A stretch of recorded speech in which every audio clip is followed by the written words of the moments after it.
বিসমিল্লাহ। আজকে আমি মরিচ আর রসুন দিয়ে ভর্তা বানাবো। হ্যালো এভরিওয়ান, আসসালামু আলাইকুম। আমি রসুন আর ২টা পেঁয়াজ দিয়ে একটু ভালো করে ভেজে নিব। এই ভর্তাতে পেঁয়াজ দিতে হয় না, তারপরও আমার কাছে কেমন না জানি ভালো লাগে না পেঁয়াজ না দিলে। আমি একটু পেঁয়াজ দিলাম। এখন আমি ২ টেবিল চামচ সরিষার তেল দিয়েও আর একটু ভেজে নেব। এভাবে ভাজলে এই ভর্তাটা অনেক দিন ভালো থাকে। আমার পেঁয়াজ রসুন ভাজা হয়ে গেছে। এখন আমি কাঁচা শুকনা মরিচটা দিয়ে দিলাম। এই শুকনা মরিচটা একবারে কাঁচা। এখন আমার ব্লেন্ডার করা হয়ে গেছে। দেখেন কি সুন্দর, একটা বিচিও আস্ত নাই। এখন আমি ভেজে রাখা পেঁয়াজ আর রসুনটা দিয়ে দিলাম। এটাতে খালি রসুন আর শুকনা মরিচ দিয়ে এই ভর্তাটা বানায়।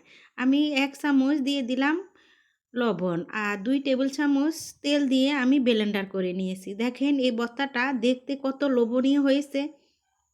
ব্লেন্ডারে বাটছি, তারপরও কি সুন্দর আটা আটা হয়েছে, পাটার চেয়েও ভালো হয়েছে।